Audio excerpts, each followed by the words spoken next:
Hello, everyone, and welcome to the Big Brother Canada 11 Roundtable podcast. I'm your host, Taran Armstrong, and we are here this week to talk through the week of Big Brother Canada 11 and talk through everything that we have seen in the little glimpses that we get on the drops. With me to do so this week is Mari. How you doing, Mari? Hi, Taran. I am glad to be here. I didn't bring waffles or didn't make any bad food, but I am here to talk about some bad gameplay. I'm excited. I'm excited to talk about how bad the gameplay has been. This is gonna be fun. Yeah. Yeah, every once in a while you get to really crash the market, and this week is gonna be one of those times. With me to do Black so as Friday. well is Melissa. How you doing, Melissa? I'm doing well. I can't believe the season is almost over. It's crazy. I feel like it's gone by so fast, and yeah, I can't believe there's so few players left in the game. We're almost done. Crazy. Almost done. Just about a week and some change left. We will be live in Toronto, live as in person live in Toronto for the finale of Big Brother Canada 11. So if you have not gotten your tickets yet, go to robbinswebsite.com/Toronto to check those out. Get your tickets. Get your tickets. Yeah. Melissa's going to be there. I know This that's is the a thing rare is occurrence. I never go know. to these things, and I'm going, and so you guys should all go too. It's This is I'm very possibly your excited. only ever chance to meet Melissa at a live event. Literally. Yeah. Literally. Get your tickets to meet Unless you Melissa. guys do something in LA, which I'm still advocating for. But yeah, Maybe, this is maybe. it, guys. All right. Well, we are here again to talk through the week of Big Brother Canada 11 and rate the players based on how well we think they are doing in the game according to what we have been able to see, which, let me tell you, not great.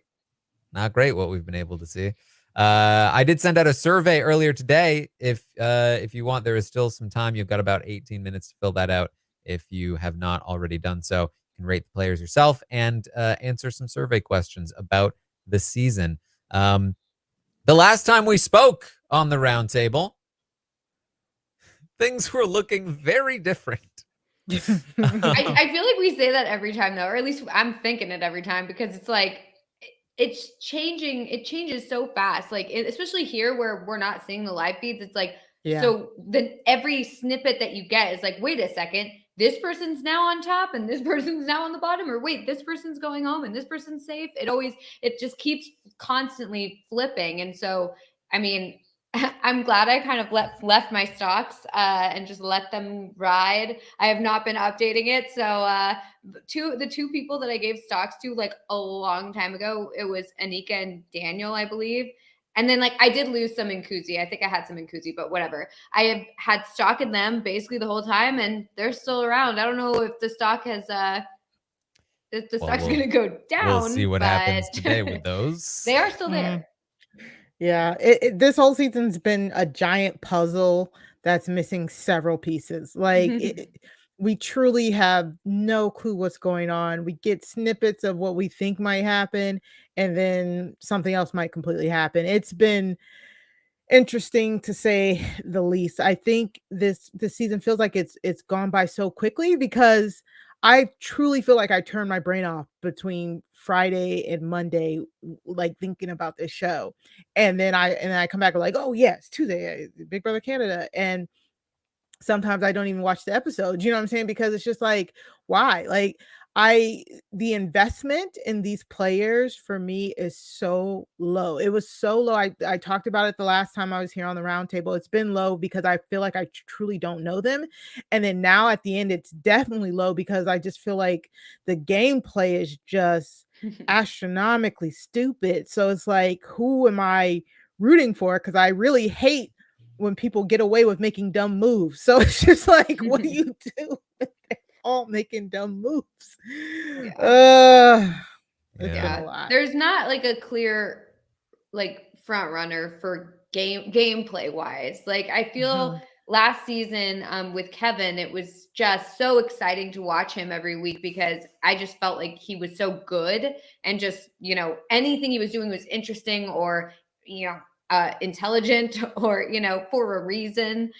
So it was just very fun to watch him. And I feel like I'm not really getting that this season. There's like a lot of, it's like sometimes they'll make a really good move and you'll be like, yes, this person's got it. Claudia's got it. And then Claudia will make like a terrible move and you'll be like, wait, what just happened here? And I think part of it is that there's just so much we're not seeing. So I'm sure there's it too. reasons behind these moves that they're making. But when we only see the result and we only see the move made, we have to sit there and question it and be like, wait, huh? I mean, especially when, you know, Claudia doesn't put Ty up on the block during the double and then expects him not to, you know, use the veto. The only thing I can think of is there must have been a conversation that they had together prior to that saying, you know, this is what we're thinking of and you're not going to use the veto, right? Or you're going to do what I want because I'm HOH or whatever, something.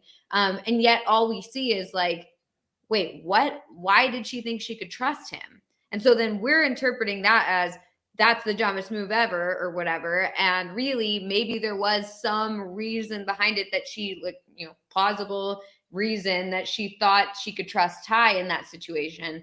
But yet we don't know it. So it's very hard to judge it without also feeling you're making huge assumptions on these people's gameplay when normally we have a lot more information to work off of. Yes. Well, the last time we did a roundtable, the ratings were they're going to look a bit different than they probably are this week, and that's because we did know that Kuzi was likely on her way out. However, she was very pro Daniel, very seemingly pro Anika at the time, or close to it. Seemed like Daniel or Anika would win against anybody in the end. However, the tides turned in that regard, and Kuzi is now very anti-Daniel, very pro-Ty now. And Ty has also now survived another eviction and another 2 evictions, actually, because he will survive this one as well, which means that Ty has entered the front runner's position. And Daniel might be drawing dead if Kuzi stays mad at him and has some influence over the jury. And or it might not even matter because Ty might be sitting there anyway, and it's looking like Ty, as long as, again, Kuzi does have that influence over the jury, likely can beat anybody that he sits next to. Again, assuming the jury goes the way that we think. Given how respectful everyone is of Kuzi's game and her opinions, I would assume that she has a lot of influence, but there was some anti-Ty sentiment coming into the jury. Not a ton, though, mostly from Jonathan. And I think that if everyone else is on board, I think Jonathan probably follows suit. But I don't know how that meshes with the crown stuff. But either way, definitely not a sure thing that Daniel or Anika win if they make it to the final 2, unlike before. We saw Kuzi leave. We saw Claudia just completely tank her game, anything that was left of it, we assume, by taking out Shania for no reason. And then Anika won the following HOH, and then she also put herself in a situation where she has now left Daniel vulnerable for no reason. And I say for no reason. I will give Anika this. I think there is more reason for Anika to have left Ty off the block than for Claudia to have done so. However, it's still a terrible move, and it still has left them in a situation where Ty has now won another veto. And he is going to use the veto, according to him, on Claudia to keep Claudia safe and put Daniel on the block. As of right now, he seems to be intending to keep Daniel still and evict Renee. But that is not a sure thing as of this moment. And it also seems like because of this move, Ty is now mad at Anika for being mad at him for lying to her. And he is now targeting Anika next, probably. Good. Here we are. I don't understand how Anika does the same thing that Claudia does. And I know that you're saying, oh, there's more reason for it, but it's like she's sitting there saying, I can't believe Claudia did that. And then goes and does the same thing. Yeah. And how do these people not understand how to get Tai out?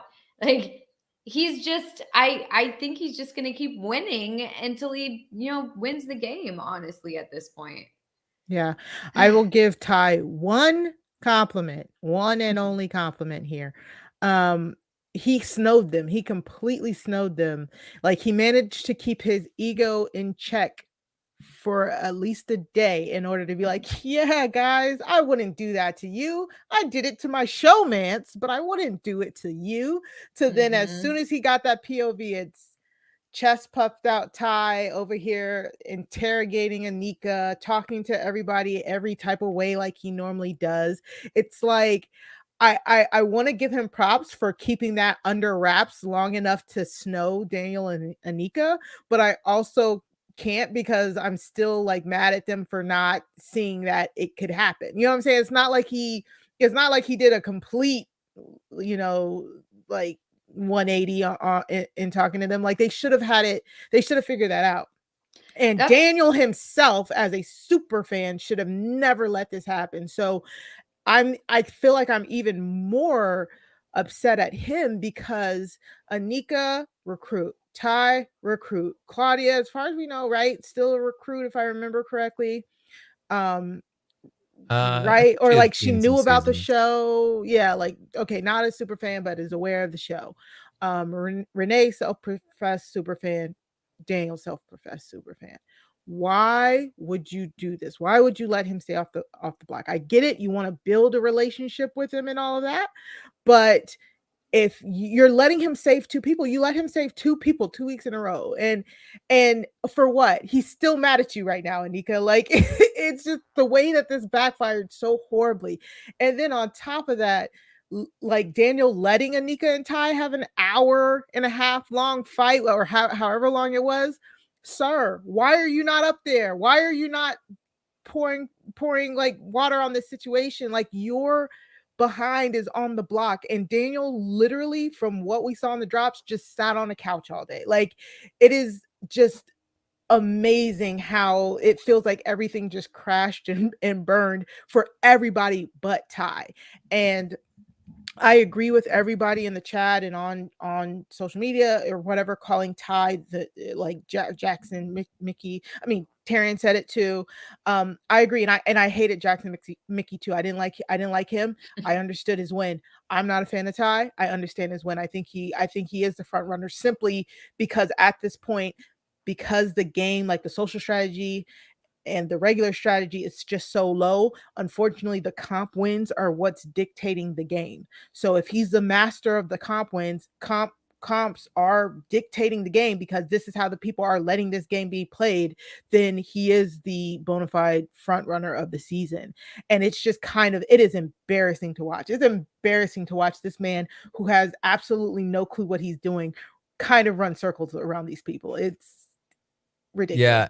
It's and like no, I mean, well said. And like the thing too is that like I get it. Like, I was hesitant to make the comparison because it definitely feels dirty to make a comparison to Tai and Mickey. Like, for many reasons. But in terms of how they have played and navigated through the game, there are a lot of similarities.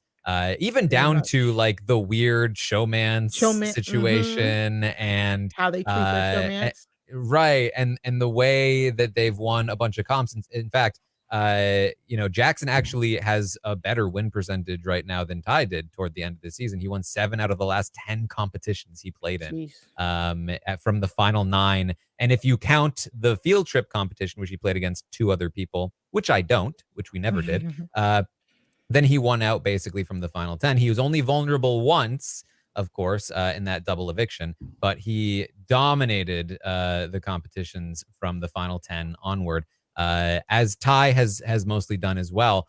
Now, assuming again, Tai's sort of safety chain win, I think, is pretty comparable to the field trip win. So I think we typically would throw those out. But Tai has won so far the last 5 out of 9 competitions that he's played in, starting from the final 10. The difference, though, is that the way Big Brother Canada works, it's weird, right? Because he's winning vetoes. And so he's not winning HOHs. He's only won one HOH. He's won 5 vetoes. So because of that, he's able to keep playing in competitions and keep losing HOHs and winning vetoes. And so even though he's been immune for the last like 6 weeks, he's only won half of the competitions he's played, whereas most other comp beasts will win like HOH veto, or HOH veto, HOH veto. Yeah, they'll really win like HOHs and vetoes all the way through, and their win percentages are actually a lot higher than what ties have been for the most part. That's but interesting. yeah, I have a lot. Look, I get excited about statistics, so I have a lot on that. But before I get into that, I do want to come back to Anika and Daniel and their decision this week as well. So I'm gonna briefly take the stance of defending Anika's decision before I trash the rest of her game. Because like I said, I do think there's like, I can see the line of logic, and I'm not even sure that they had this line of logic, but I could see the line of logic where, like Jackson before him, when you win so many competitions, people start assuming that you're going to continue to win competitions. And if you assume that Ty is going to win at Final 5, and you assume he's going to win that Final 4 veto, because if you remember last season, and you remember what kind of Final 4 veto it was, where they were throwing themselves around a maze on their backs, aka the veto that Ty has already won so far, when they were throwing themselves, then you assume that Ty is going to be here at Final 4. And you know, there's a line of logic that says, okay, we can guarantee that one of the girly pops leave at the Final 5 by putting Ty on the block, but then we basically guarantee that Ty wins Final 4 and he sends one of us home, guaranteed at Final 4. And if I'm Anika, I can't play the Final 4 HOH, so I'm basically signing my own death warrant by putting Ty on the block. Whereas I can risk Daniel's fate in the game and hope that I can buy enough goodwill with Ty, who's not actually playing the game strategically. He's playing on who he likes the most. Because why would he take out Shania otherwise? Shania was the next best person beside Anika to bring to the Final 3 with him. May actually be his losing move in the game to take out Shania, in my opinion. So if I can just get enough goodwill with him, and hopefully, you know, Kuzi told him to take me to the end. Maybe he doesn't take me out at 4 if I don't put him up here. And hopefully he doesn't take out Daniel, even if he does win the veto. And it seems like so far the first step of that plan is coming into fruition, that he is still probably not going to take Daniel out. However, that's as far as I can go to defend this decision, because for all that I said, I still don't think you should do this. For many reasons. And even if you did it for these reasons, which I don't think she did, she completely throws the entire thing away when she pisses Ty off by getting upset with him when he uses the veto and calls him a liar. And now they're at odds. And now Ty is almost definitely planning to take Anika out at Final 4. And he has the ability to take out Daniel here at the Final 5. So that's my brief defense of why somebody would ever make this move, but it's still the wrong move. Yeah. I agree with all of that. Yeah. I mean, it's just, and it's certainly tough. wrong for Daniel, I will say as well. I agree, Mari, that for Daniel, convince Anika to do this and be like, oh my God, I don't know what she did about that. She sucks. You get all the benefit of still being pro Ty while being completely safe this week. Yep. Yeah. I can't even explain it. Daniel, after the Anika and Ty fight, like Daniel, we saw a little bit of Daniel talking to Ty and smoothing it over, and Ty saying that he's 90% gonna keep him or whatever. But we don't, like you said on the update, Taran, like we don't get any of Ty's perspective. We don't get it until maybe the episodes if we're lucky, and we don't know it until the results happen. So we have no idea. He's telling both sides both what they want to hear. So we have no idea what Ty's true intentions are. All I know is Daniel C needs to be Ty's best friend this week. Like, I do not understand. Like, I need this next drop. I need to see him like attached to the hip at Ty. Like, I need him in between Ty and Claudia, because if you are trying to stay, if you are actually wanting to take your destiny into your own hand right now, your only job is to be stroking this man's ego like it's nobody's business. And I hope he realizes that, and I hope he does it, only because I want to see some sort of good gameplay. I don't want everything to be so dependent on the comps. I want to see if Daniel can get himself out of this. I don't want him to be lackadaisical and just hoping that it pulls through. You know what I'm saying? Like, I need to I really want to see him try to get back on Ty's good side. And I think the way to start it, like he kind of did already, it's talk a little shit about Anika. You know, like just like, I can't believe she said it. Like, and then, you know, apologize to Ty for what you did to Kuzi. You know what I'm saying? Like, try and massage that a little bit, because I think Ty is, at least from what we see, seems like he's giving Daniel a chance, even though Kuzi told him do not ever trust Daniel. So we don't know. We still don't know yet, but I really kind of want to see somebody try and flex some sort of social strategic muscles here, or everybody's just going to be at the whim of Ty in whichever way he blows that day. You know what I'm saying? Like, so I this isn't looking good. They need to stroke Ty's ego. We've touched Ty. We know what it's like. Yep. Yep, there it Simple is. as that. I will say, to Daniel's credit, even though I think this was abysmal that he allowed this to happen, and as far as we know, encouraged it to happen, but who knows? I do think that Daniel is doing pretty well overall. He obviously completely fumbled with Kuzi, and that might be what completely loses him the game. But if he hadn't done that with Kuzi, I'd actually feel okay about Daniel's position, because, you know, even though Ty might send him out, but if he hadn't fumbled with Kuzi, I don't think Ty would even consider taking Daniel out right now. So I think he'd be in that spot. I think Ty would be looking at potentially taking Daniel to the final two, and I think Daniel would have beaten Ty in the final two if he had Kuzi on his side. So that remains Daniel's biggest fumble, is just the fact that he fumbled Kuzi. And Ty's, you know, we talk about Ty's comp wins. More importantly than his comp wins, in my opinion, is the fact that he had the benefit of campaigning for Kuzi to stay the week that Kuzi left. Because if Kuzi turns the jury around for him, then that was the essential part of his win. You can win as many comps as you want, but unless you actually have the jury, you can't win the game. That's true. So I will give Daniel this. It does appear that he still has Ty on his side for now. He also still has the girly pops on his side, who are looking that they would prefer to take out Anika next week over Daniel. And Anika can't win the HOH. So as long as they stay that way, if Daniel doesn't leave this week, he probably doesn't leave next week either, unless no, I don't see an unless. I don't really see how he leaves next week, because both Ty and Claudia would probably evict Anika over him. He would obviously not evict himself, and Anika would evict either Claudia or Ty over him. So as long as everything remains the same in terms of the relationships and the targets, which is far from the case. This is not like a Big Brother 18 situation where Nicole was absolutely locked safe at the final four.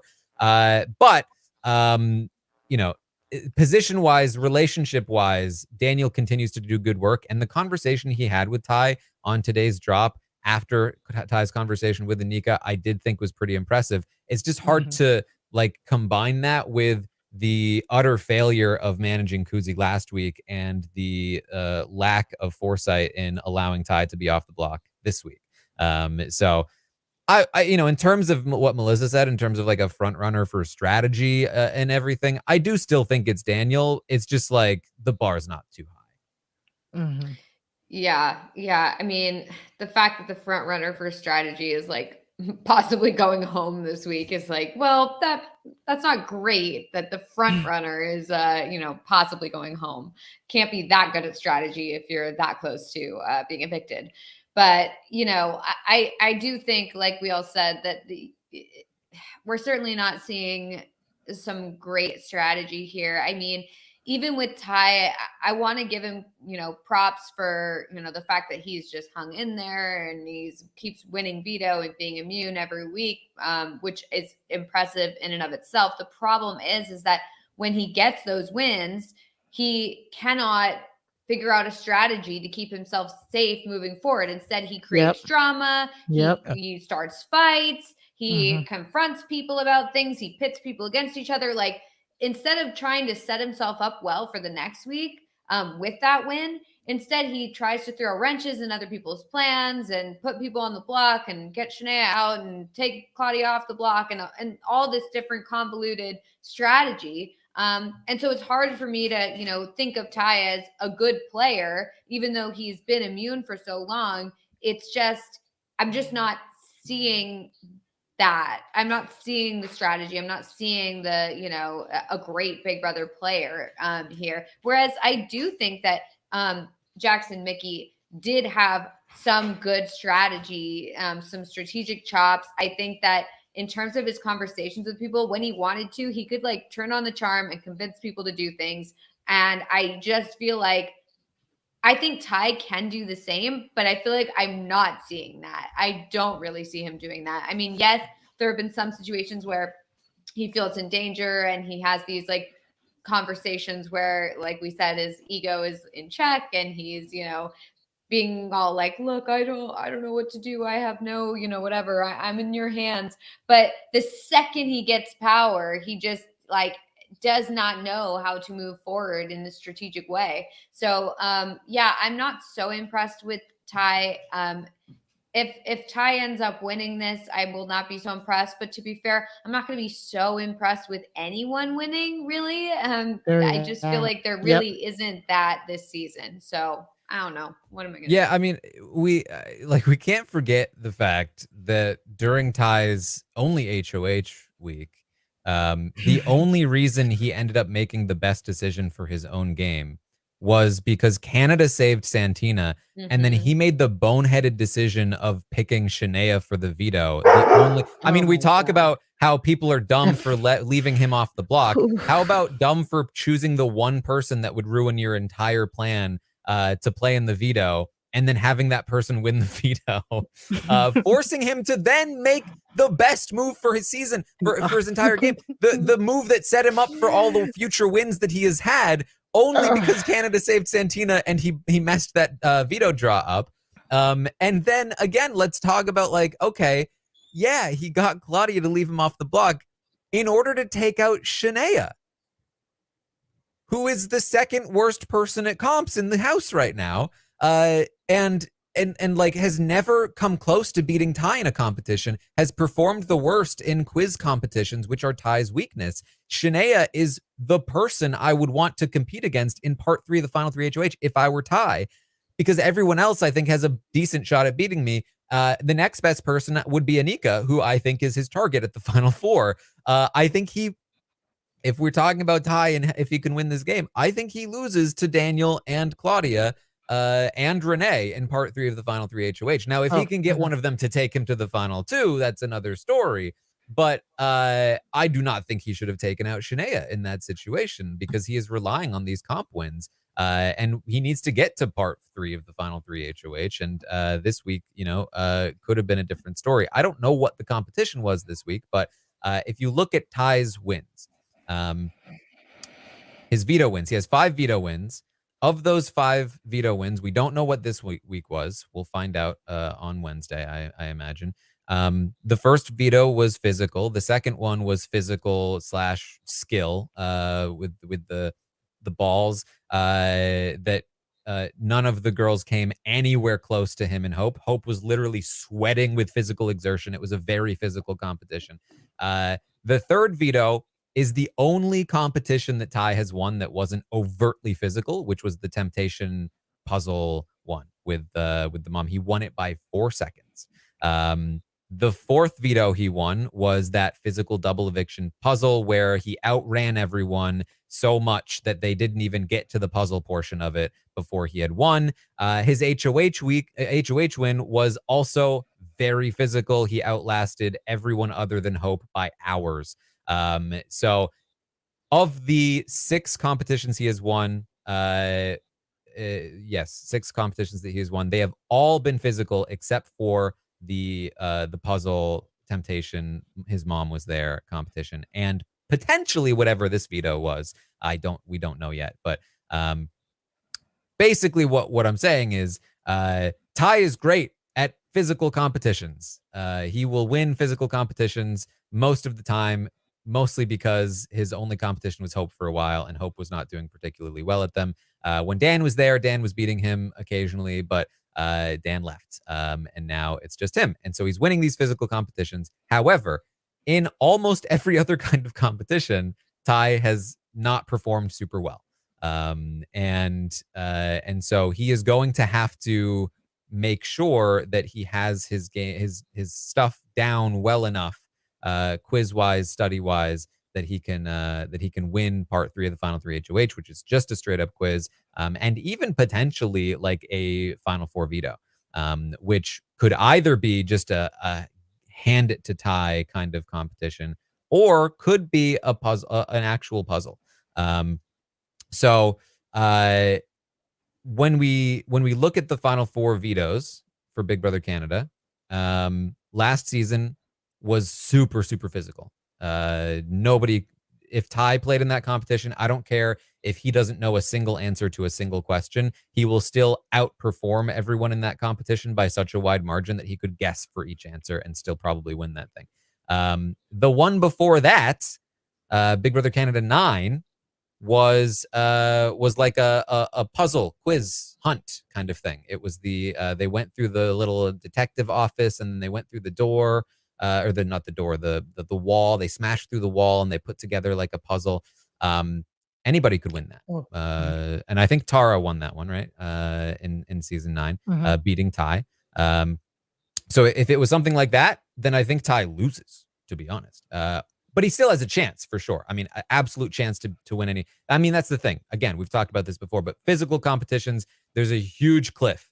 With puzzles or quizzes, much smaller cliff depending on the situation. If you don't study at all, then you can't win them. But if you study, at like a second grader level, then you're capable of having an equal shot with everyone else for the most part, unless you're playing against Kevin Martin.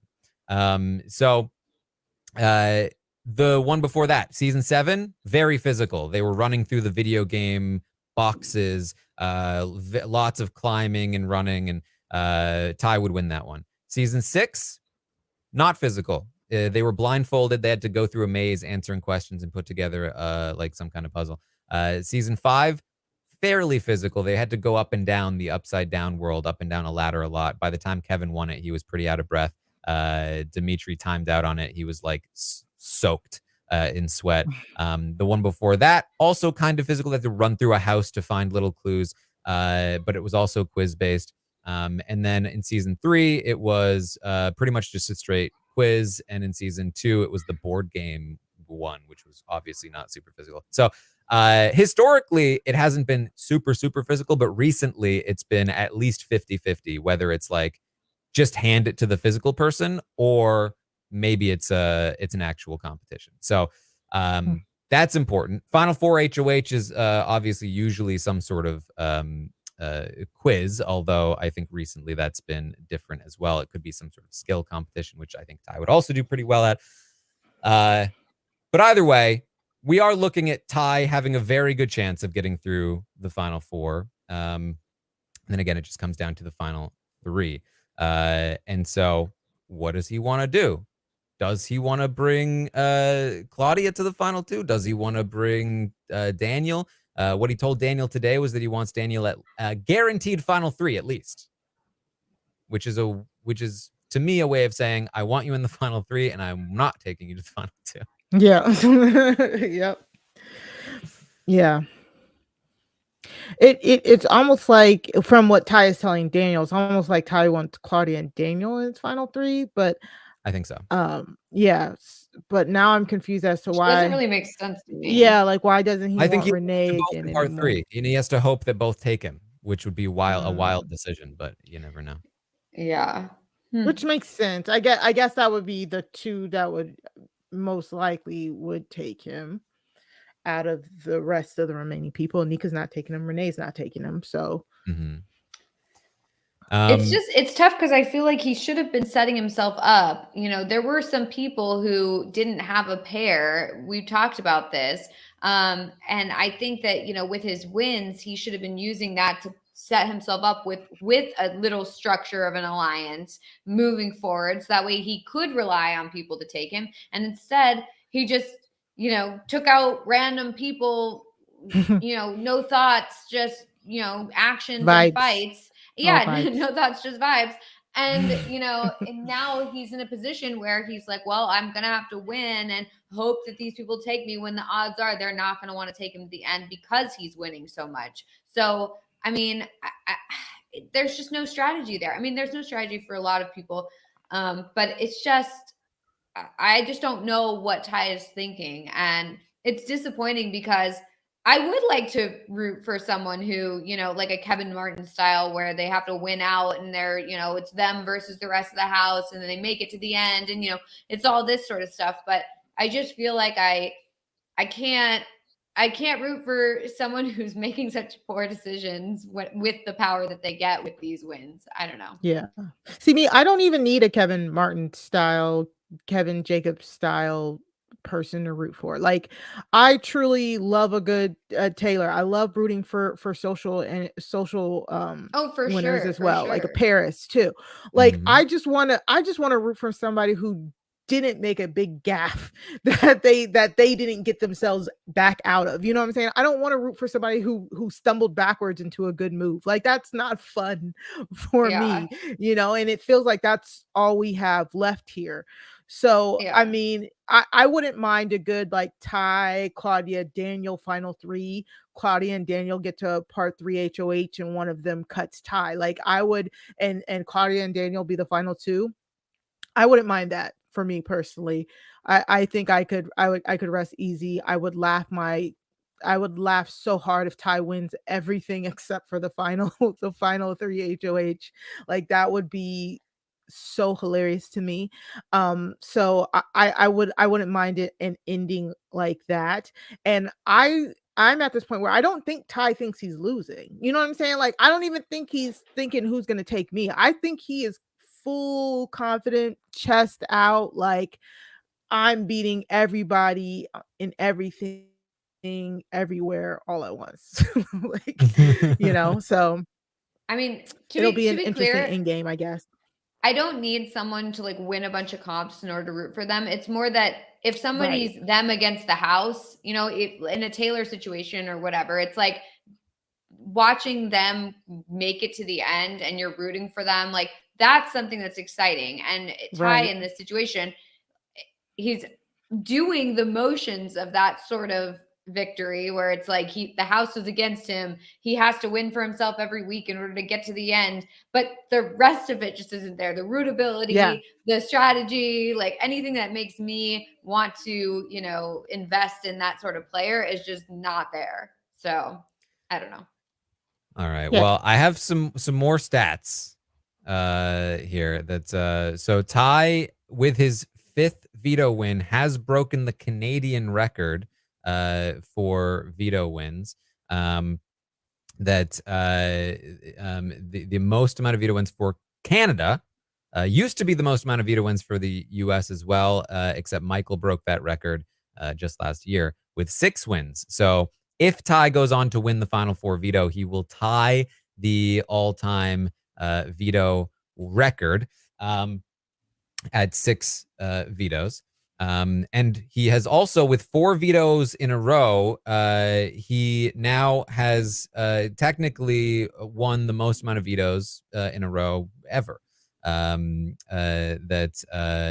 know, 4 vetoes in a row, never been done before, except there's always the asterisk here. The OG veto king, James Ryan, technically didn't win 4 vetoes in a row, but that's because one of the vetoes, he won it for his girlfriend Sarah so that she could take him off the block and she couldn't be the replacement nominee.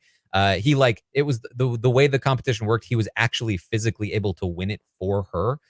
So he won it, but she got the veto. So it's a little weird there. And so it's also a little weird there because James also has the highest veto win percentage, because technically James Ryan in season 6, not technically, but theoretically, he won every single veto he competed in. All 5 vetoes he competed in, he won. If you include the veto he won for Sarah, if you don't, then he won 80% of them, which is 4 out of the 5. Ty has currently won 5 out of 7, which is 71% of them. If he goes on to win the final, if he goes on to win the final 4 veto, he will have won 6 out of the 8 vetoes that he played in, which would tie Michael's percentage, which is 75% of the vetoes he competed in. Michael also won 6 of the 8 vetoes he competed in. However, another asterisk there, Michael verifiably could have won the veto during Direfest and Coachella, whatever it was, Brochella. We saw in the episode itself, he had the correct answers to win, and he intentionally threw the competition. We still wouldn't count it, but it is a little asterisk. Now, Ty will probably claim that he threw the veto that he lost to Hope because of Hope's letter.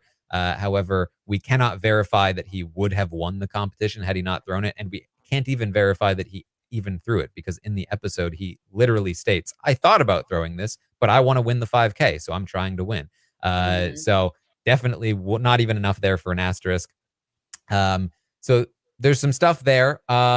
He still can't beat the HOH record. He's only won 1 HOH, and there's only 2 HOHs left.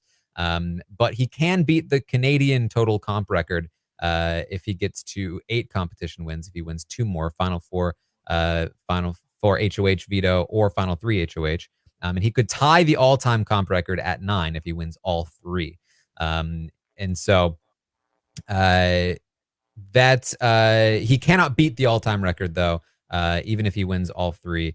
He also cannot beat even the Canadian win percentage. Dane won 50% of the competitions he competed in, 7 out of the 14. Ty has currently won 6 out of 16. Even if he wins the next 3, he will have won 9 out of 19 competitions, just under the 50% that Dane won. So again, Ty's HOH losses hitting him big with statistics for comps overall. Definitely still strong with the vetoes, but not so much the rest. So there's some fun stuff there. Again, most of his competition wins were from physical competition so far. Comparably, again, Jackson won 7 out of the 10 competitions from Final 9. He was only vulnerable once. Jackson ended up winning 8 out of 21 total competitions, which is about 38% win rate. Ty actually currently has a 38% win rate as well.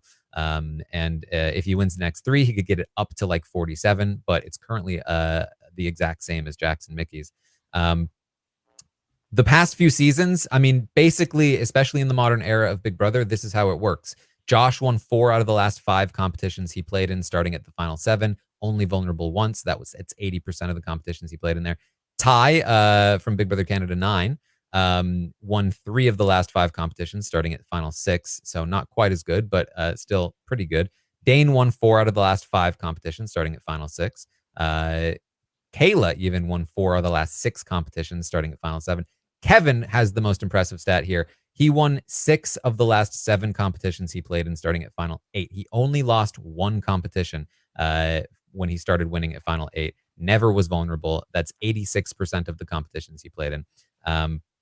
So just some interesting stuff. I always enjoy sort of comparing, especially when we look at like, you know, a player like Kevin who saw that the system was broken and intentionally studied and tried to make sure that he could win every competition, versus somebody like Ty who doesn't really know the show super well, comes in and just kind of like mostly benefits from being very, very talented physically, clearly, but But obviously that's only one area. But if the structure supports you with that, then you are going to do very well. So, and Relevant Moose says Kevin also threw the car veto as well. So, again, worth asterisking there potentially. Those are my numbers. Those are my stats. Thank you for joining me on this journey. I like the we love stats. it. I like them. Yes, exactly. Ty, correct me if I'm wrong. Ty has been safe since his HOH, right? Since Final 10, yep. Wow. If he remains safe for the next two evictions, Final 4 and Final 3, then he will officially have the record for the longest time being safe. Jackson came very close. He was only vulnerable because Jackson also would have been safe from Final 10, except he was vulnerable once at that double eviction where they evicted Christie. And then Kevin was safe from Final 8. Now, technically, he was also safe from Final 9. He had the veto used on him, but he didn't win a competition. So he's got that. Yes. So I had something else, but I've lost it. It's good. It's good. A lot of good stuff there. I'm not a math person. Also worth noting for the veto stuff, especially if we compare it to the Big Brother US season, and in particular Michael's 6 veto wins. Ty only has to beat 4 other people in vetoes instead of the usual 5. And most importantly, that 5th person in the veto competition for the US tends to be the best competitor because they've already won the HOH. So it's much more difficult to win vetoes in Big Brother US than it is in Big Brother Canada in the current format since season 7. Yep. Okay. Let's talk some survey questions here. I asked the audience to rate the episodes of Big Brother Canada this week. They gave the episodes a 5.1, down from the 5.2 last season or last week. Well, we had the double eviction, so that was fairly exciting. It was. I think that's why we got to where we did with the 5.1, but it's still down from last week. Yeah. I mean, to be fair, Kuzi left. I feel like I would have gone lower, but the double eviction was certainly messy. Interesting. Yeah. I mean, I'm always excited by double evictions. It was strange though that it was clearly not live, but they were still pretending that it was live. I mean, they had like subtitles and like it obviously wasn't live. And part of the fun for me of a double eviction is like the messy, quick, like, okay, let me bring you into the storage room and let's quickly talk. But it did feel like a lot more relaxed, I guess. I mean, after Claudia won HOH, it just like cut to commercial, and then we got back and it was like, okay, we're gonna make the noms now. But there was no like scrambling of people being like, okay, wait, who are you gonna put up? What's going on here?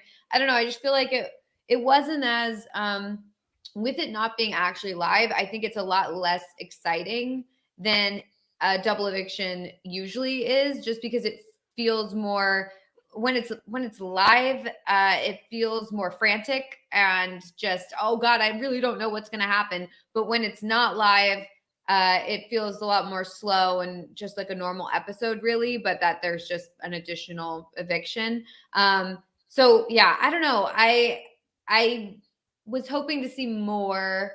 I guess we'll see what the episodes are this week. Maybe they'll like go back and we can see more details of like how things went down, when they do the flashbacks or whatever. But overall, double evictions are exciting. But sorry, I'm like going on and on, but I also don't find it as exciting because usually double evictions are exciting because there's no feeds for that. It's all happening right then and there. There's no time to campaign and strategize. And this, it was kind of just like, yeah, well, we don't have feeds anyway, so it doesn't really change anything. It's not really shocking when somebody does something because this whole time we haven't known what's going on. So it was good and bad, worse than normal double evictions, but better than some of the boring episodes we've had. So Yeah, I mean, like the double eviction in Big Brother Canada 5 was so enormous because Yeah. you knew the details about the relationships and you knew how Right. big the decision was.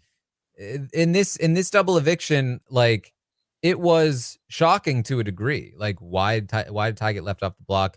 Why is she putting up Shania Mhm. and she just lost Shania? And it was dramatic in the sense she had to choose between her friends. But I didn't leave thinking like, whoa, like the Mhm. implications, like the way the build up to these relationships. I left thinking, why? Yeah, like, "Oh, Why I did must she have do missed this and something." then this? Like, Yeah. Yeah. and I was shocked because I was lacking information more than I was like, oh, this was Right. a big moment. Yeah, because we don't So know. It's like there could have been conversations that have happened that we haven't seen, and so our thought is not, "I can't believe Ty did this," because we know all the intricacies of their relationships. It's more like, "I can't believe Ty did this because I don't know what's going on, so there must be some reason and I'm just out of the loop."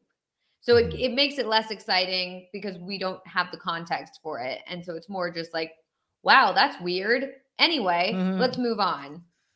Yes. Yeah, Well, we're definitely gonna get the scramble on Tuesday's episode because that's what Arissa said. Now, what we'll see in the scrambling, I don't know because at least what they showed us, it looked like more crying and Shania volunteering herself. So we'll see. But I think Arissa did say we'll get more of the behind the scenes on Tuesday's episode. But also, like, I mean, and I get that, I'm glad we're going to get that. But at the same time, it's like, well, It's after the yeah. fact, it's like a little After late. the It's I like, yeah. do think like the scheduling I think has hurt this yes, because it's so far because after. normally we'd get it like on a Sunday night and Mm-hmm. you're still kind of jonesing for that double eviction like juice. Mm-hmm. Mhm. Whereas by tomorrow night, does anyone care about the double eviction anymore? Like it's been a week. Right. It's Uh just the yeah. scheduling is throwing, I mean, everything is throwing it off. It's the scheduling, it's the lack of feeds. The whole thing is just, it's not a good vibe. It's very off. It's very I don't know, it's not exciting and it's not making me think about it on like the off days or whatever. I just, Exactly. it's just the interest is not there, and I think that's the problem. And maybe I really would like to know what the ratings are, because I would like to know if this has been affecting their ratings or if it really doesn't matter. And if it really doesn't matter, then I can understand why they might continue with no live feeds. But the engagement is certainly not there. I mean, you literally, on the night of the double eviction, it was like 5 people tweeting. Like, I mean, normally on the night of a double eviction, everyone is just on there being like, what's going on? Blah, blah, blah. So exciting. It's like the best night on Twitter for Big Brother. And yet it was like crickets. I felt like I was like just calling out into a void when I was tweeting. So I don't know. It's just very sad. Yes. Well, I did ask the audience to rate the drops this week, and they gave the drops a 4.0, which is a drop from the 4.1. Just a 0.1 drop for both the episodes and the drops this week. But I also asked the audience to rate the season as a whole so far, and they gave the season as a whole a 4.5, down from the 5.0. It hit the ceiling and it dropped back down to a 4.5 this week. We'll see where that continues to go over the course of the season. I have to imagine that for as potentially exciting as the double eviction was, I think the direction of the rest of the season, especially being so comp heavy, focus is definitely not exactly what people are looking for. And I think losing Kuzi probably also had something to do with this. Yeah, I mean, it's just a lack of a rooting interest at this Mhm. point. There's just, Kuzi was really holding that out for people. And now with Kuzi gone, it's kind of like, well, who should I be rooting for? And it's tough too for the people who were fans of Kuzi, because Kuzi left feeling very betrayed by Daniel. So Daniel has a potential, like, maybe I'd root for Daniel. I feel like some people don't want to do that because they're like, well, he betrayed Kuzi. She doesn't like him. Right. She's not voting for him. All that sort of stuff. It taints poor Daniel's, rooting interest. And then, Claudia making that dumb decision on the night of the double, Ty being Ty. Renee not really doing much the whole season. That's really hard to root for. And then, Anika with her moves this week, it's not great either. So it just feels like there's really not anyone there for us to really grasp onto and be like, this is who I want to win, which makes it pretty tricky to be to feel invested. Yeah. I agree. I want to root for Daniel so hard because he's a part of the community. Like he's a super fan and stuff like that.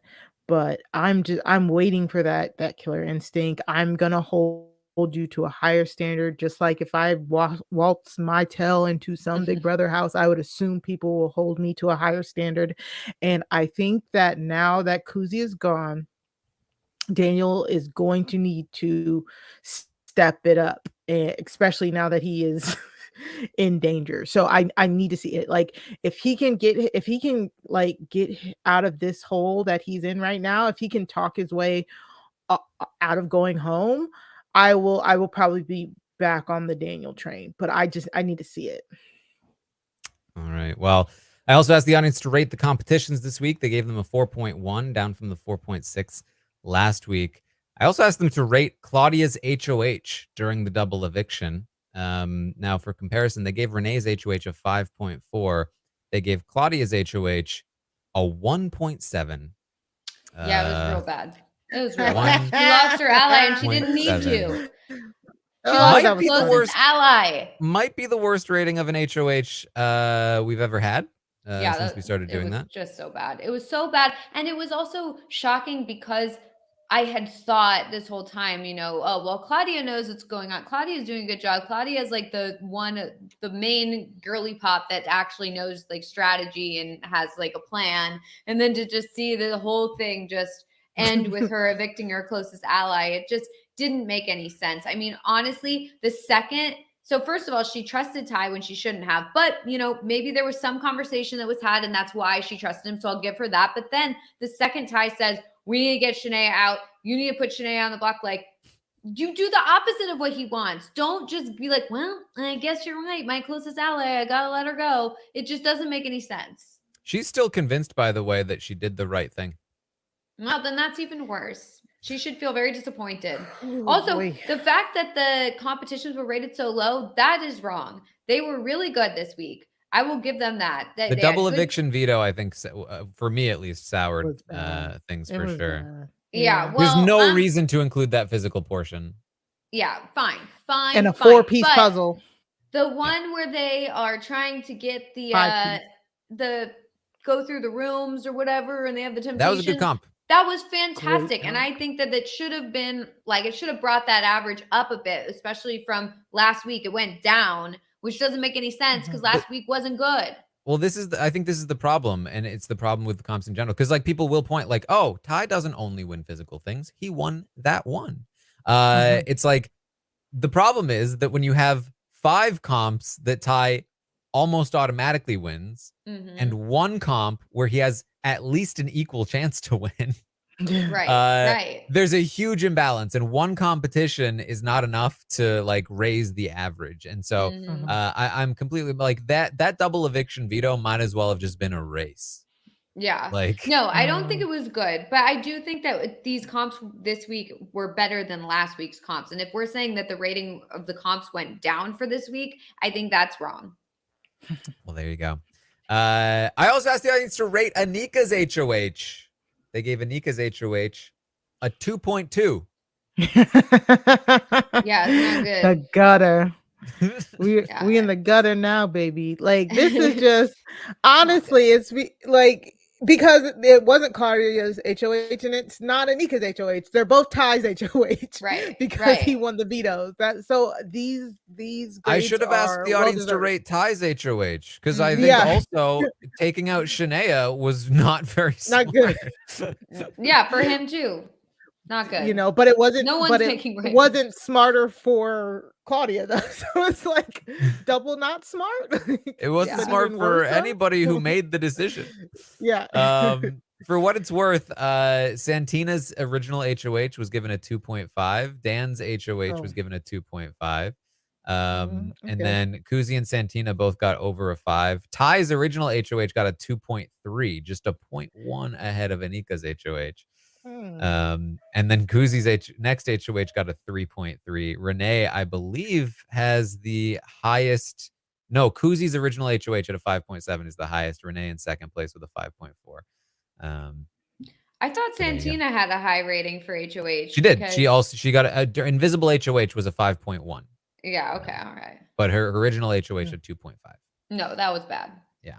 And then finally, who do you want to be evicted this week? 60% of the audience says Daniel over Renee. Dang. Everybody's siding with Kuzi, I guess. Yeah, that's surprising. I can't believe that. That's all right. Yeah. Well, there are 5 players in the game. Can you rank the players, starting with the top rated player? I asked the audience to rank the players from their favorite to the least favorite. Who is the top rated player?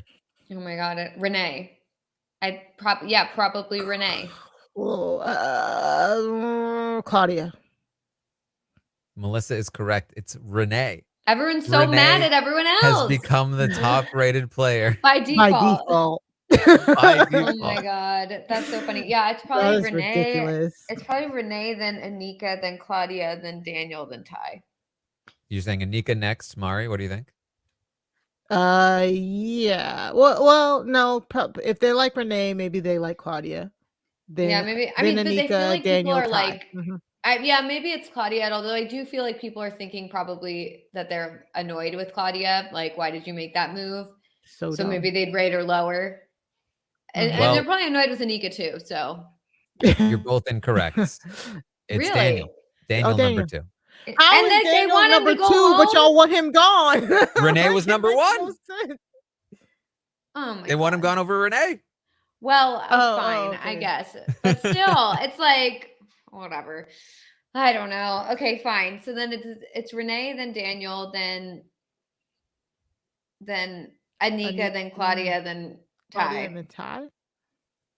Are you concurring, Mari? Yeah, I concur. Yes, it is Anika, Claudia, Ty remaining. The people are mad at Claudia because she gave Ty what he wanted and went right back to him and betrayed her best friend.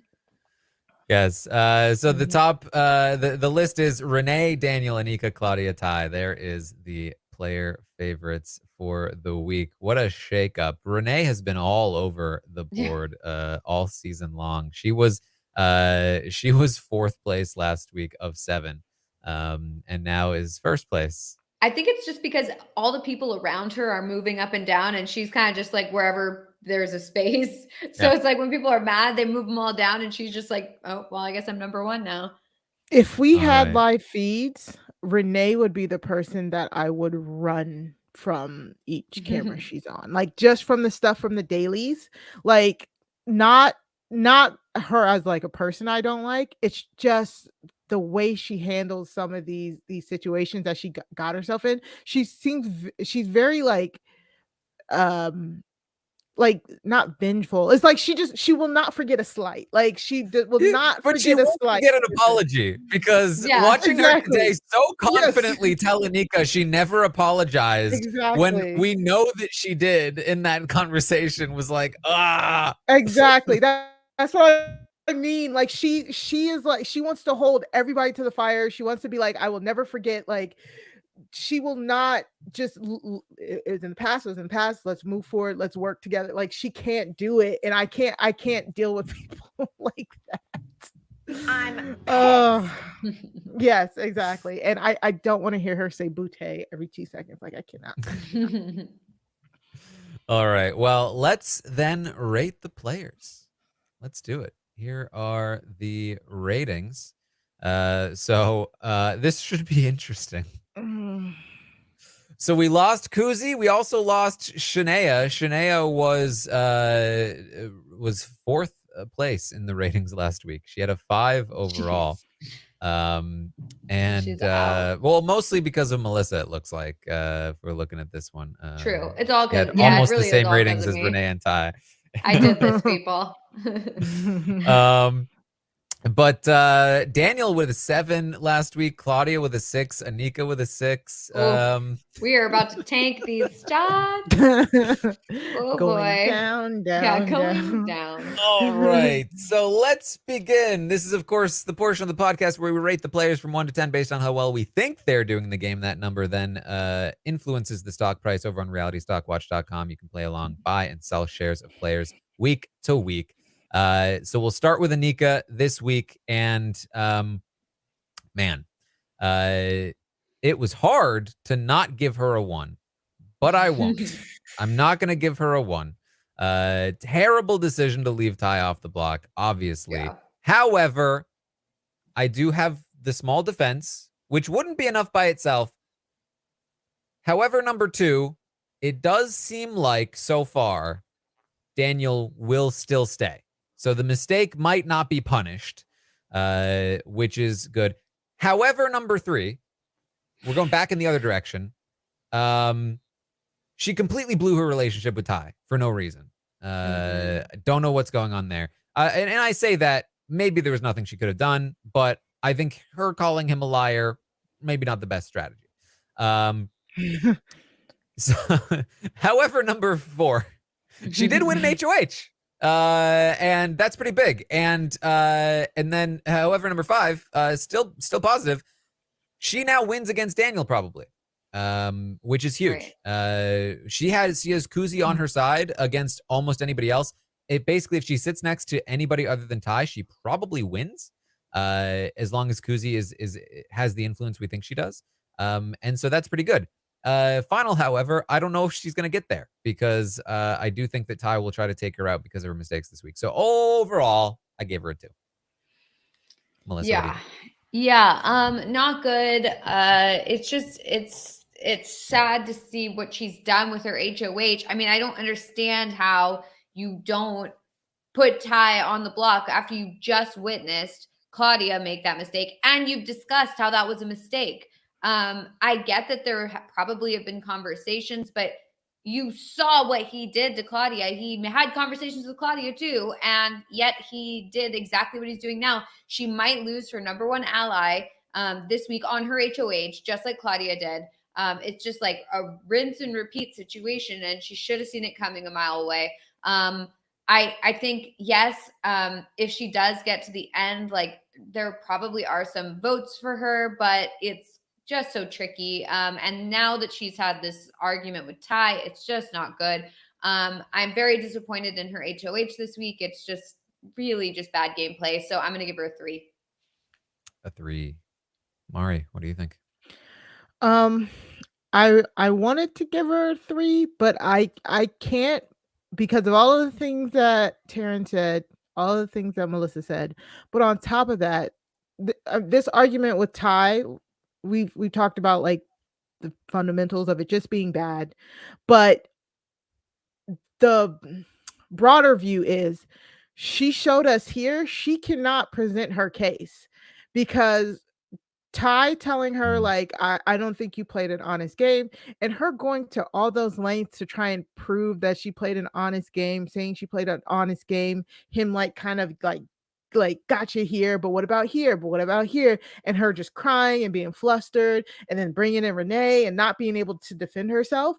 She just proved to me that if she's in front of the jury questioning, and if the jury is even at the least bit throws some sort of like bad questioning at her, like, you know, she might get defensive and might not be able to state her case. So I think this was all around bad for Anika.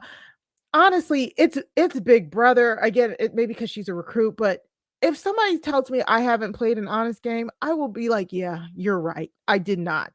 I had to lie to get here. I had to do these things to get here. And Nico is trying to say that, but also try and, you know, take the high ground of being an honest player. Nobody's an honest player in Big Brother. I'm sorry. There's no such thing as an honest and true game. I don't care what Ty says. He is not playing an honest and true game. He's lying right now. He lied about this move.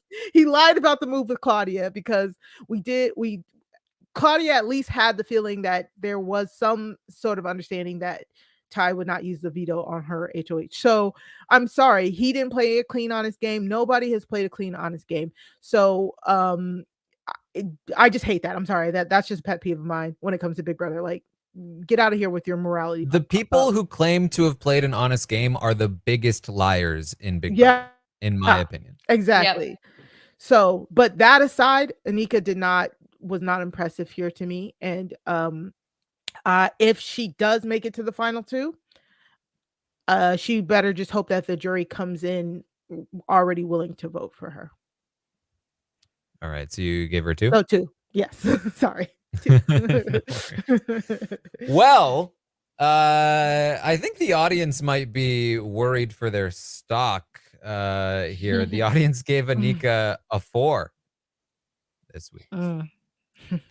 I mean, They're the trying to fact that save I was you. gonna say it's still pretty low, but they gave It's her a only 5 one last down week, so from it's what they really gave her not last that. week. Yeah, I thought they gave her Yeah. like a 7 last week, so I was like, well, that's pretty low, but this is no. Well, That's somebody in the chat said they gave her a 4 before they watched the drop. They Well, watched the yeah. drop today, and then it would have been That's a what 2. you get for voting early. Yeah, well. All I right. don't know. Well, Whatever. next up is Claudia. Melissa, what are your thoughts on Claudia?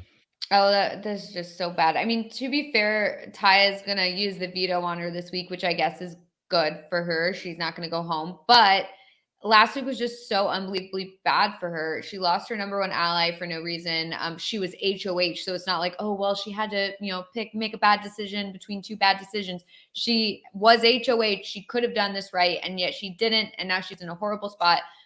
Where she's relying on Ty for things and relying on Ty for safety. And it's just such a bad spot for her.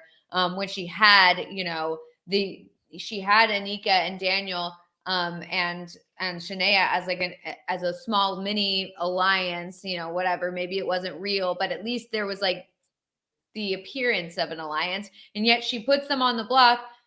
Which just goes to show, like, yeah, no, they're not. We're not together. I'm not working with you. You can put me up too. And she should have. And see, the thing is if she had just put Ty on the block to begin with, she could have told them, look, like, I have to put one of you on the block. I don't want either of you guys going home, but I can't put my girly pop alliance on the block. Boom, done. They would be understanding of that. I mean, obviously they wouldn't love it, but they would be understanding of like, okay, well, we're here to get Ty out anyway, and we're going to make this work, whatever. We'll figure it out. And yet she messed that up. It was just, it was all just so bad. And it's so disappointing because I really thought Claudia like had it in her to be a good strategist, but she really doesn't. Sure, she could make it to the end still and maybe have some votes or whatever, but she just did so poorly. I'm going to give her a 3. A 3 for Claudia. Mari, what do you think? Yeah, I agree. I just don't know. Claudia's in game here. I mean, I think she has, out of everybody right now, it feels like everybody except for Ty, it feels like she has a lock on the final 3, right? Like theoretically. Because either Renee or Daniel goes this week. If Ty has his way, Nika might be gone next week, something to that effect. Or if the 3 of them get lucky and Ty doesn't win a comp, Ty's gone next week. You know what I'm saying? So Claudia, I feel like Claudia is a lock for a final 3. And then at final 3, who knows what can happen? You know what I'm saying? Like, if Claudia's on, and honestly, if Claudia's on lock for a final 3 and it's Claudia, Daniel, Ty, or Claudia, Ty, Anika, or Anika, Claudia, Daniel, that's the only situation I think where she wouldn't make it to a final 2. So out of 4 scenarios, there's like 1 scenario she doesn't make it to final 2. So Claudia feels like she's in a good position to at least make it to the end here.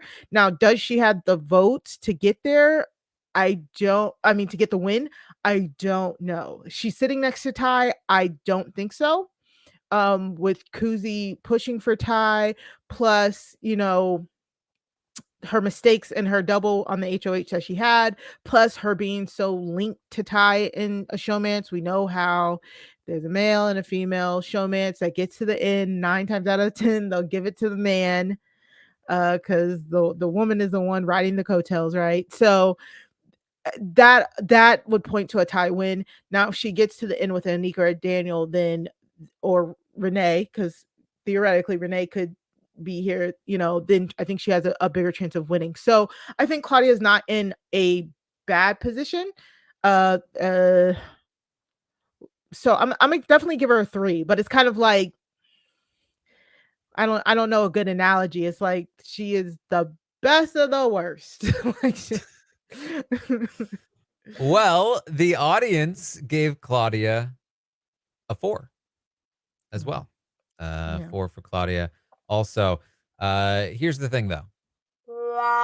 You guys are way too high on Claudia. She just had an all-time bad HOH range. She's getting a It was 1. really bad. It was so bad. It was one of the worst And yet she HOH might reigns win. of all time. It doesn't Right. mean that she can't win the game, but she needs the 1. It needs to happen. It was Okay. so bad a decision. I can't even come up with a fake, this is what a smart player might have been thinking in this moment for her, True. because it makes 0 sense. She benefits in no way from leaving Ty off the block here. She is still taking out all of her allies, including anyone that she has a chance of beating in the end. For the most part, the only chance she has now probably is to either beat Ty in the final 3 HOH and cut him for somebody that she can beat, and hope that she can beat somebody like Daniel or that Renee is still there. Or she just absolutely lost the game, which is the much more likely possibility at this point. Just such a terrible decision. And on top of that, she also sent Shania home over Renee. Yeah. I know. It was so bad. Look, it's layers of nonsense. Actually, okay. You know what? I would like to change both Anika and Claudia. I want to change them both to 2s. I was trying to be generous because I was like, you know what? Like, I don't know what's going on behind the scenes because we don't have feeds. So maybe there was an agreement. Maybe there's been conversations that we're not seeing. But I guess, we do have to go off of what we're seeing, which is very small. And so, whatever. I'm not going to be generous. I'll just give them 2s. I don't care. I completely agree with everything Taran said, but I still think Claudia is in a pretty good position to make it to the finale night. So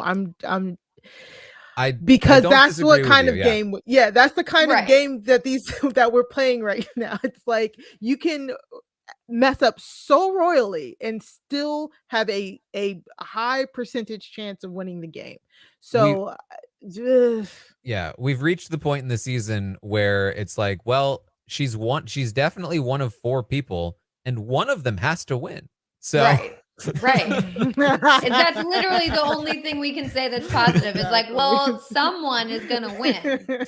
Big Brother does not work in a way where none of them win. One of them has to win, regardless of how bad they are. Upside, yeah. Everybody has winner upside. Exactly. Totally. All right. That makes sense.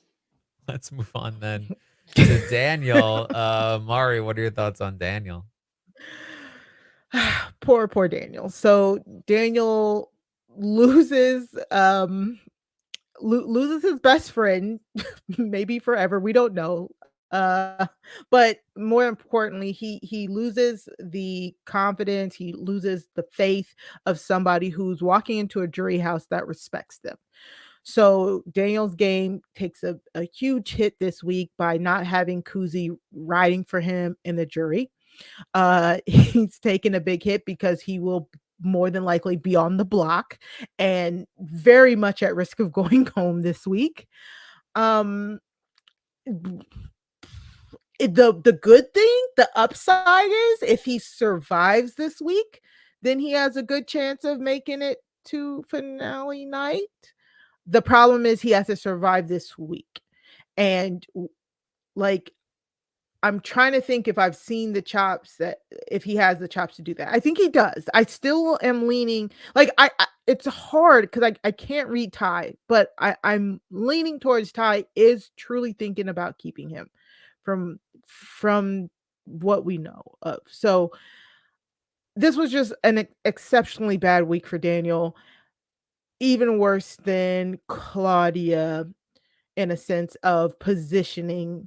So I'm gonna give him a 2 as well. It's just bad. Like there's nothing redeeming so far except for that he's may have Ty's ear. He may have it. He's in a position where he does not control his own fate. So that's never a good place to be. Yes. Well, the audience a little higher on Daniel than they are on Claudia and Anika. They gave Daniel a 5 this week, which Generous. do we have any Daniel stockholders in the audience? Right. Yeah, me. How? But I would like to hear the justification for that. So yeah, here's the thing. I will say I do think that Daniel will stay, probably.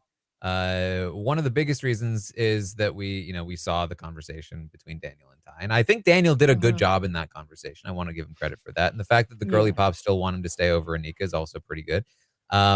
I also think Ty will probably keep Daniel because Ty's MO for the last 6 weeks has been to get rid of all of Claudia's friends so that he can have her to himself, right? Like that's pretty typical behavior of that kind of boyfriend. So I do think Daniel will stay. However,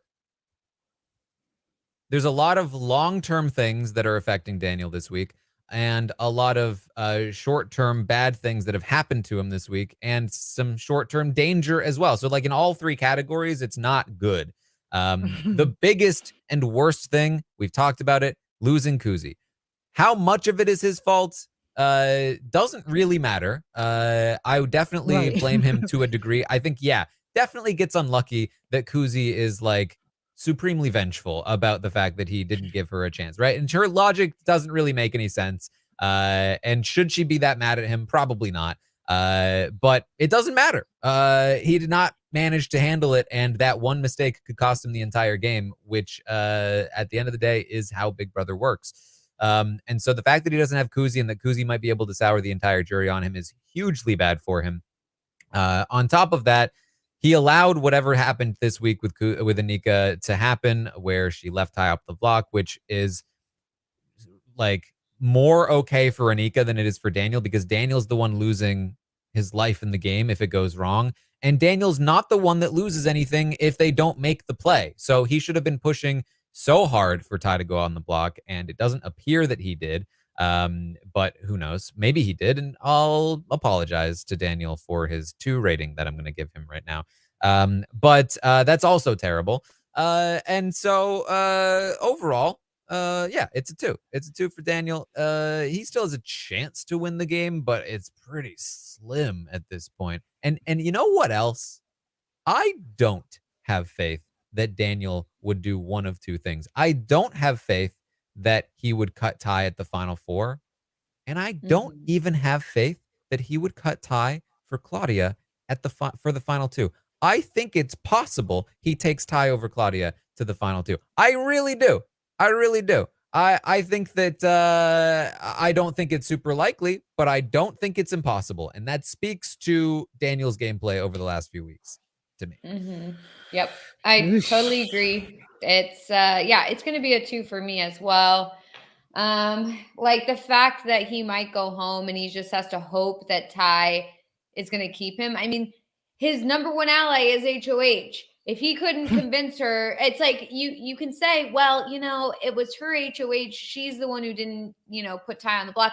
But Daniel should have been in there being like, no, this is what we need to do. I don't know what the conversations were. I don't know what he said to her. I don't know if they had these conversations. Maybe she just was like, Daniel, don't speak to me and I'm going to make my own nominations. Maybe, but I doubt it.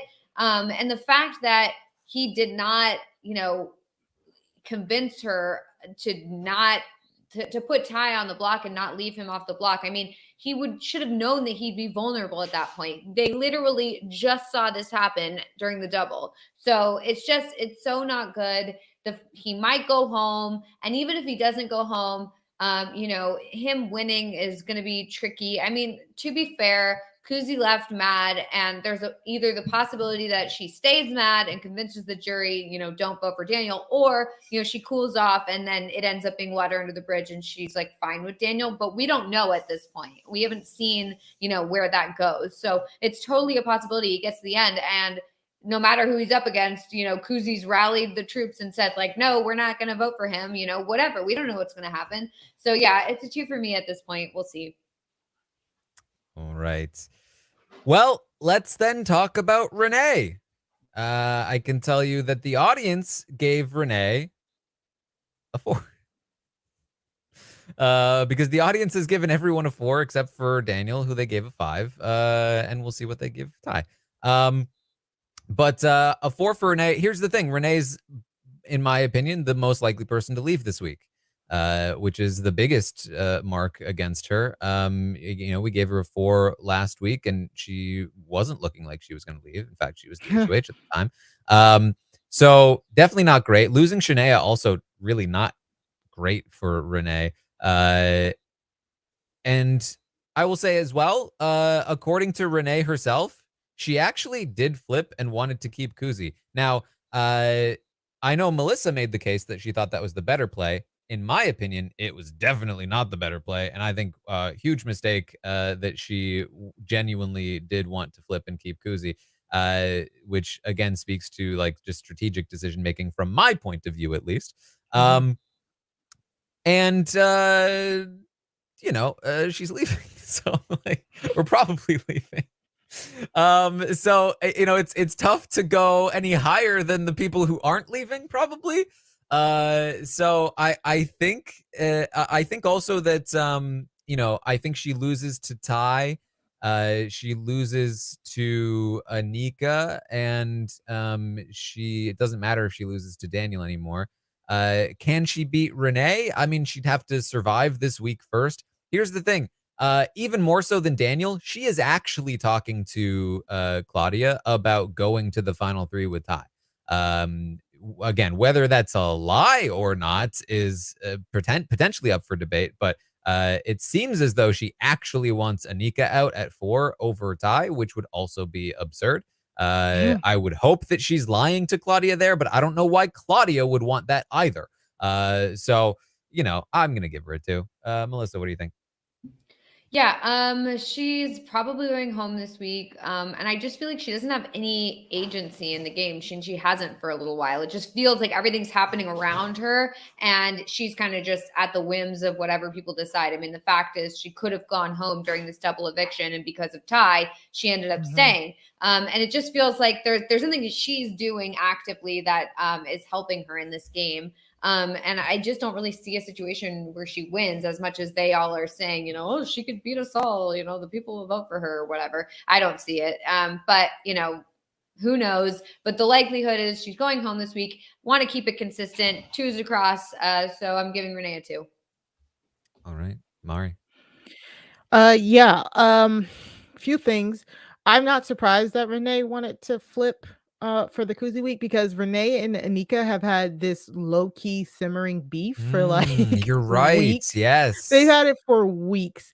Like, they can't even talk to each other, it feels like, without it turning into some petty argument. So I'm not surprised, but I don't think Renee would be in any better of a spot if she had kept Kuzi, because if say Kuzi stays, Anika leaves, and that double eviction plays out exactly how it plays out, I think maybe the only difference is Ty and Kuzi go up instead of Daniel and Anika. Ty still comes down, and Claudia puts up Daniel, you know, and Kuzi still goes home. So Renee is still, I mean, like, I don't think, I don't know, it's still the same position, right? Like, except for we lose maybe Anika and Daniel, and then you have Ty and Kuzi, Renee and Shania and Claudia still there. So maybe she is in a better position. I don't know, but all that to say, Renee is more than likely going home this week, but she does. I don't know. I'm trying to stretch here. Like, she is saying that she wants to include Ty in these final 3s. We don't know what's really going on. Why would you willingly take Ty to a final 3? Oh yeah, because you don't like Anika. So it's like, her hatred for Anika like blinding her to what might be her better way forward even if she stays. This is not looking good, y'all. It's not looking good. So a two for Renee. I don't know. It's just bad. It's bad. All right. Like, I'm sorry. I don't know. It's bad. Look at that. Pretty almost symmetrical board here. All right. We're That of trying course to leaves do it. us with Ty, who is definitely an interesting one. So Ty's the front runner. But there are a couple of reasons, couple of things to look at in terms of like not great things for Ty. One, again, I think that for as much as it made for good television, the move to take out Shania was weird. It doesn't exactly make sense for Ty's game, in my opinion. I think I would want Shania there as one of the weaker competitors, given that I have to win out, especially because she was the weakest in quizzes that we had seen so far. Claudia's 1-2 now. Renee beat 1-1 as well. And Shania didn't perform as well in the quizzes. So Shania is one of the few, and Daniel performs pretty well. Anika is the other person. Shania and Anika were the only two people in the game left that hadn't performed super well in quizzes, and were more on the level of Ty. And so if I'm Ty, I don't want Shania gone. I would be happy to see Renee leave, or whatever the case may be, right? So I don't love the move there. I don't love his jury management at all. Let me tell you, he is so lucky that he has Kuzi. And I think the only reason he has Kuzi is because he's on the outs. Like, this is a man who has won a bunch of comps, but hasn't had to actually play the game of Big Brother where he pisses people off by targeting them. Because he's been happily able to just keep himself safe and then campaign for the person who leaves the game, because he's so ineffectual as a campaigner and a player in the game that the person he campaigns for always leaves anyway. So luckily, they've been leaving happy with him because he genuinely was trying to keep them around. And that includes, of course, Kuzi, who is now pro Ty, and the only reason we think Ty has really any chance to win in the end at this point. So he does get Kuzi, which is a huge turnaround. But I can't really credit him a ton for that. Certainly his relationship with Kuzi is one where, like, I think he gave her more respect than he gave most people in the game. And I think that matters and it means something. And that's probably one of his better plays in the game of Big Brother. But moving forward, I have to look at, will he actually make it to the final two? Can he win that part 3 of the final 3 HOH? If he's keeping people like, I mean, Anika is the person that he should want there the most. And Anika seems to be the person that he wants out the most at this point. He told Daniel straight up, if Anika were vulnerable right now, I would be taking out Anika. And it's again, like, the things he's doing aren't based in strategy. They're based in, who do I want to be there at the end the most, based on how I feel about them. He didn't like Shania. He doesn't like Anika right now. He's never really liked Renee. And so I think he wants Daniel and Claudia in there because those are the two people he likes the most in the house right now, whether or not that's like good for him. So lots of things. Plus, and again, we have to look at like comp wins. He wins the only physical competition, or the only non-physical competition that he's won in the entire game in this segment. So I'm going to give him like credit for that one. I think not hugging your mom for an extra 4 seconds is honestly, I'm not being facetious, genuinely worth the win there. But all of his other comp wins being so physical, it's harder to give him as much credit for it because we're just not seeing as much of a well-rounded competitor. His chances to win are pretty good. His strategic play this week, pretty poor. His social game this week, not great, but there are some pluses, like Kuzi wanting him to win going to the jury, like Claudia and Anika not putting him on the block. Does he actually gain much from those things? No, except for the Kuzi thing. It's going to balance out for me to around a 6. That's how I feel on Ty. Melissa, what are your thoughts? That is extremely high. I was expecting way lower than that. Look, I get it. If he gets to the end, he's probably going to win. But it's just, everything, I mean, it's just everything he's done is just so bad. It just doesn't make any sense. I mean, the move to get out Shania, he pissed off so many people with that. And you know, I just feel like, or at least he pissed off Claudia. Then he's got this week, you know, where he promises Daniel and Anika that he's not going to do that with them or whatever, and then immediately turns around and does that with them. He pisses them off. And then, you know, the fact that he's keeping Daniel, like, I actually don't think that's a good move for him. I think he should be trying to like have all the weakest competitors and all the people that he can just like, that way he can just like march to the end and not have to worry about anybody. And instead he's just like making people mad. He's starting fights with Anika. He's just doing all these things that it just, I mean, as much as it's like great that he's winning these comps and that that Kuzi is, you know, like a fan of his or whatever, and then when he gets to the end, like, he'll probably win, but it's just all so bad. It's just all the other items, anything other than, you know, winning a comp is bad, from my perspective, in terms of strategy. So I just feel, I don't know. I think I want to keep my ratings clean this week, so I'm going to give him a 2. A 2 for Ty. Yeah, just 2s across the board. I think it's very, very, you know, it's Wow. artistic. It's art. Well, wow, extreme ratings here. Mari, what are your thoughts? Yeah,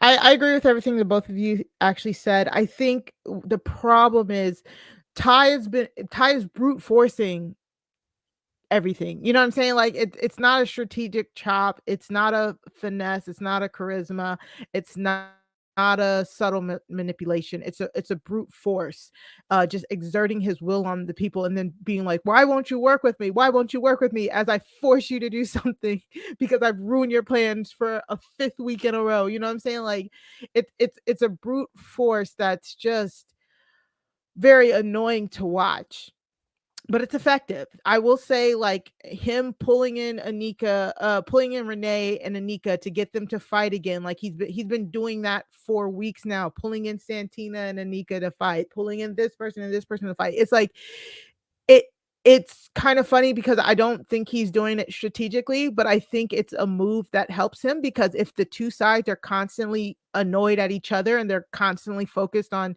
trying to get each other out, then maybe they'll overlook him. You know what I'm saying? Like I think he's unintentionally doing some good things here, but his social game is barely there. His strategic game is non-existent. We've talked about how he just takes people out at random, but he has the capability to win a majority of these comps going forward. Taran so lovely gave us those stats. So you can't deny that barring something going incredibly wrong, Ty will be on finale night. Like I cannot see a world where he's not there fighting for that final HOH. So I will go with Taran. I'm gonna give him a 6 because just the positioning, the positioning he has right now, plus the chance of him winning a jury vote being much higher than basically anybody else that's available here. You have to give him the props for that. You know, I don't necessarily love this, you know, his personality or anything that he's done.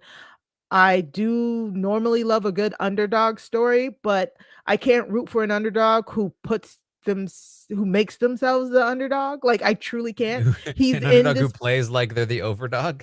exactly. Like this is all his fault. Like he is in this position to have to win out because he did this. He did this from like week 4. Like this is all his fault. He is just very lucky that he's very good at these comps. And he hasn't really done anything with the power that he has. Like Taran said, he has power, but he hasn't had power to like really make enemies just as well as he hasn't really had the power to make friends. You know what I'm saying? Like it's so weird. It's so weird. Yeah, even though he is still making enemies, but it's like I can't do this. I didn't like Jackson Mickey doing it, Mitchie. I don't like Ty doing it. So I'm even across the board. But I will give him his respect because barring something crazy, he will probably win this game. Like the percentage of him winning this game is at like a very high. Karen's the stat guy, but it's high. Like unfortunately. So yeah. Yes. All right. Well, Mari, the audience agrees with us. They gave Yeah. Ty a 6 as well. So it's a Melissa with a dismissive shake What are of you the gonna head. do? Yeah, look, I'm just showing my disappointment in the overall gameplay of these final 5 players by just, yeah, no one's better than anyone else. Well, she Everyone's the was same. too low on Daniel the one time, and now she's too low on Ty the one time. I guess that's how Melissa goes. Yeah, you know what? I'm unpredictable. What can I say? All right. Well, that's the stock watch for the week. 4 3s and a 5. Not good. Not great. So Anika goes from a 6 to a 3. Claudia goes from a 6 to a 3. Daniel goes from a 7 to a 3. Renee goes from a 4 to a 3. And Ty goes from a 4 to a 5. Wow, good job, Ty. So there you go. Ty, the only one that makes money. If I brought my Ty score up to a 3, would that have brought him up to a 6? It's 8. I'm very bad at 21. math. So No, it would not. It would not. It would still be a 5. So it wouldn't have mattered, everybody. Jeez. Yeah. You would have been exactly the same if I gave him a 3, and it's much more cleaner this way. All right. Well, that's the stock watch for the week. If you win in on Ty, you might be winning this game. Who Wow. knows? Nice. I did it not. might be possible. I did not also. Yeah, I think my stocks are just dead at this point. Whatever. I'm never good at it anyway. Let me take a quick look. I don't know if it's been updated yet. Let I me am not see playing here. this season. Oh yeah, here we go. Nunya went in on Ty, currently in first place by $3 over DB and Bacon, who also went in on Ty. Just one share less, 589 to 590. The top two right now. What's the money at? What's the total money at? $1,266, $1,263. And then in third place, Starla, who held at $1,100. So those are the top 3. I held this week. Oh wow, that bumped me up a lot. Look at that. A lot of people lost money. What are you gonna do? What did Melissa do? I wonder also, Melissa, if how you're doing versus other Melissas. We haven't been checking in. True. And I do wish we had checked when my people were doing well. But, I'm okay with checking now. I feel like I had like a couple good weeks where Anika and Daniel were doing really well. But now everything is just, gone. Looks like a lot of people in the chat are saying they went up like 100 places by holding. Holding usually not the play. Very rarely the play. I thought for sure I'd be losing places by holding, but sometimes players just play poorly. Also with the double eviction too, people like Shanea's gone, so maybe, I don't know how many people had put their stock in Shanea, but if they did, then those are just gone. All right, Melissa, you are currently the third place Melissa. Still. Out of 3. No. Oh no. Dang. You didn't have to add that last part. It's so bad. You know what? I try. Yeah. I just can't beat the other Melissas. So sad. Look, the Melissas, they're just too good. They're just really good. It's not that I'm bad. It's just that they're just amazing. So that's all. You lost $174. And went down 100 places. And I lost money because I had money, I think in Kuzi or something. I think it was just Anika and Daniel. Left. No, but before. It looks like you've only ever had Anika and Daniel. What? Unless it maybe it goes away. I don't know. Yeah, I don't know. It might have gone away, or I just didn't click submit, because I've done that before. So wouldn't put it past me. So All I right, did that well, once and I stopped altogether. I was like, no. yeah, I did that before, where it was like, okay, and I'm all good, I'm all set. Here's my strategy, nice, and then I just like left the page. I didn't submit, and then like my stock just like disappeared, and I was like, oh my god. So yeah, I'm not good at this. Man, it seems like a lot of people in the chat did a lot better now. I don't know how.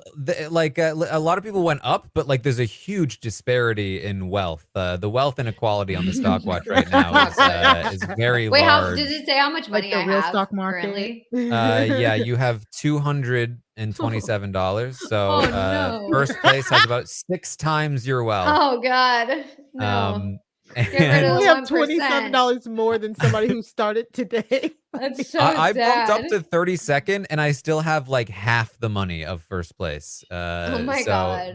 the people Wow. that went in on Ty and Starla, and a couple other people that held it around 1,000, are all way ahead Oh, of the devastating. competition. Dang. So sad. What a over for me. weird season for the stock watch. I know. Well, any final thoughts on the week? Just excited to see where it goes from here. I would like to see the fallout from the double eviction and what goes on. I'd also like to see, you know, what deals Ty has possibly been making, if any, you know, when he makes these decisions about pulling someone off the block or putting someone on the block or whatever. Like, I'd like to know, you know, what he's been saying with them. So I hope we find out more information on that. But yeah, otherwise, just excited to see how this all plays out. All right, Mari, any final thoughts? Yeah. Yeah, no, I completely agree with Melissa. At this point, we're just waiting for the episodes to fill in all the gaps. The end game, this is normally the time where it's like the funnest for me, and even I'm like, ugh. Like, I was just like, give me the results at this point. But I'm here. We're here. We're Would here. you We might get perhaps? Oh, go ahead. what? What are you gonna say? I was just gonna say, would you perhaps say? Oh God! Just end the season already.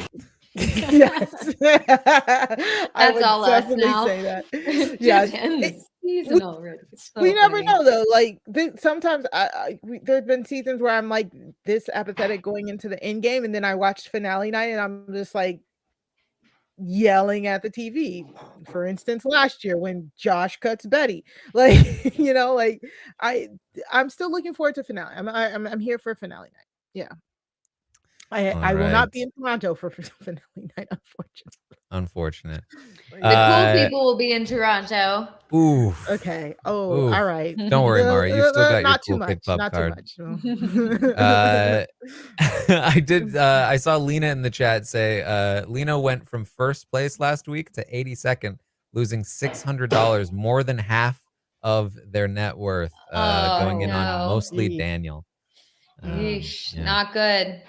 That's a rough one. All right. Well, that's what we have for you this week. Of course, I will be live tomorrow, a little bit later, about 3:30 or so Eastern for the update tomorrow. And then I'll be live on Twitch, twitch.tv/Taran Armstrong, watching tomorrow night's episode, where we will hopefully get a bit more of that double eviction information. And then we'll be live after the episode to talk about it all. And then a week from now or so, actually a week from now, will be the night before we head down to Toronto. So be there or be square, unless you're Mari, in which case you've got your cool kid club card. So check out the tickets for that, robswebsite.com/Toronto, and check out the Survivor Stock Watch. Had some fun talking Survivor this week, and check out the Goose Goose Duck videos over on YouTube. We got some fun stuff going on over there as well. Mari, what do you got going on? So follow me on Twitter at Mari Talks Too Much, where, well, you know, everywhere I'll be podcasting right now. Everything is on hiatus except for Crime Scene, the Crime Scene podcast, where me and Sarah Carradine bring True Crime Tuesdays to RHAP, where we watch like a true crime documentary, and we tell you if you want to watch it. So if you haven't already, please go subscribe to the Crime Scene podcast. That's go to robhasawebsite.com/crime feed in order to subscribe to that, so you can get your true crime on Tuesdays. Please go and follow me on Twitch, twitch.tv/Mari Talks Too Much. I'll be doing 2 streams this week. I will be streaming every Wednesday at noon, a nice little afternoon stream. I'm streaming the game Dredge. It is a horror fishing game where I'm fishing and avoiding really big, scary monsters. So you can check me out there. And then also this Friday, me and Matt Scott are stepping away from the wrestling ring and getting into the drag race scene, where we will be doing a tier list of the best lip syncs in Drag Race All Stars history. So you can watch that. That'll be at noon as well on Friday. I'll be streaming it to Twitch, and I'll be streaming it to my YouTube channel. So you can follow me on YouTube, Mari Talks Too Much on YouTube. So Mari Talks Too Much on everything. And we'll be tier listing that this week in preparation for All Stars 8 dropping this Friday. So yeah, lots of fun things going on over there. That's it for me. All right. Well, you can, of course, find Melissa at It's Melissa.